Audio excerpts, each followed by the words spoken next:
Majestic 2 cinema ಸ್ವಲ್ಪ ತಡ ಆಯಿತು. ಕಾರಣ ಇಷ್ಟೇ, ನಾನು ಆಗಾಗ ಸ್ವಲ್ಪ ತಲೆ ಕೆಡಿಸ್ತಾ ಇದ್ದೆ ನಮ್ಮ ನಿರ್ಮಾಪಕರಿಗೆ. ಶ್ರೀನಿವಾಸನನ್ನು ಕೇಳ್ತಾ ಇದ್ದೆ, ಅಣ್ಣ ಯಾವಾಗಣ್ಣ ಸಿನಿಮಾ, ಎಲ್ಲರೂ ಕೇಳ್ತಾ ಇದ್ದಾರಣ್ಣ. ಆ ಪ್ರೊಡ್ಯೂಸರ್ ಒಂದು ಮಾತಂದರು, ದೊಡ್ಡ ದೊಡ್ಡ ಸಿನಿಮಾಗಳು ಬರ್ತಾ ಇದೆ, ಅವೆಲ್ಲ ಹೋಗಲಿ ಸ್ವಲ್ಪ, ಅದು ಹೋಗಾದ್ಮೇಲೆ ನಾವು ಮಾಡೋಣ, ರಿಲೀಸ್ ಮಾಡೋಣ ಅಂದರು.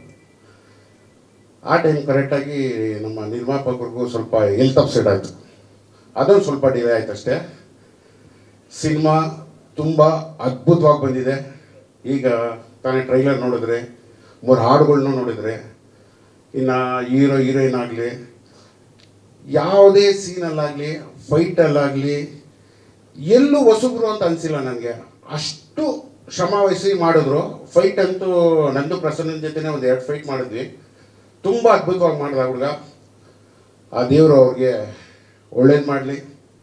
ಆಮೇಲೆ ನಮ್ಮ ನಿರ್ಮಾಪಕರು, ನಮ್ಮ ಪ್ರಸನ್ನ ಹೇಳ್ದಂಗೆ ಸಿನಿಮಾ ಸೂಪರ್ ಡೂಪರ್ ಹಿಟ್ ಹಾಗೆ ಆಗುತ್ತೆ ಅನ್ನೋ ಭರವಸೆ ನನಗಿದೆ. ಯಾಕಂದರೆ ಆ ಮೆಜೆಸ್ಟಿಕ್ಕು ಸೂಪರ್ ಡೂಪರ್ ಹಿಟ್ಟು. ಈ ಮೆಜೆಸ್ಟಿಕ್ಕು ಅಂದರೆ ಆ ಮೆಜೆಸ್ಟಿಕಲ್ಲಿ ನಾನು ಮಾಡಿರಲಿಲ್ಲ, ಅದೇನೋ ಈ ಮೆಜೆಸ್ಟಿಕ್ 2 ನಾನು ಆ್ಯಕ್ಟ್ ಮಾಡಿದೆ. ನಮ್ಮ ನಿರ್ಮಾಪಕರಿಗೆ ಈ ಸಿನಿಮಾ ತುಂಬ ಯಶಸ್ಸು ಕೊಡಲಿ ಅಂತ ನನಗೆ ತುಂಬ ಆಸೆ. ಯಾಕೆ ಕಾರಣ ಏನು ಅಂದರೆ, ಈಗ ಒಂದೊಂದು ಸಿನಿಮಾ ಮಾಡಿ ನಿಲ್ಲಿಸ್ತಾ ಇದ್ದಾರೆ ಎಷ್ಟೋ ಜನ ಪ್ರೊಡ್ಯೂಸರ್ಗಳು.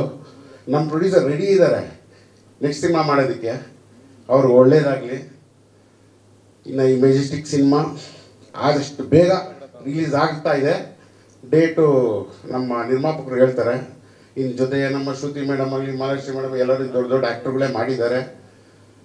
ಡೈರೆಕ್ಟರ್ಗಳು ತುಂಬ ಅದ್ಭುತವಾಗಿ ಸಿನಿಮಾ ನಿರ್ದೇಶನ ಮಾಡಿದ್ದಾರೆ. ಕಾರಣ ಬಂದಿಲ್ಲ ಅವರು. ಎಲ್ಲರೂ ಒಳ್ಳೇದಾಗಲಿ. ಆ ಮೆಜೆಸ್ಟಿಕ್ ಸಿನಿಮಾ ಯಾವ ರೀತಿ ಸೂಪರ್ ಡೂಪರ್ ಹಿಟ್ ಆಯಿತೋ ಅದಕ್ಕಿಂತ ಜಾಸ್ತಿ ಈ ಸಿನಿಮಾ ಸೂಪರ್ ಡೂಪರ್ ಹಿಟ್ ಆಗಲಿ ಅಂತ ಆ ದೇವರನ್ನು ಕೇಳ್ಕೊತೀನಿ. Thank you very much. Thank you so much sir. ಈ ಸಿನಿಮಾಗೆ ಹಂಚಿಕೆ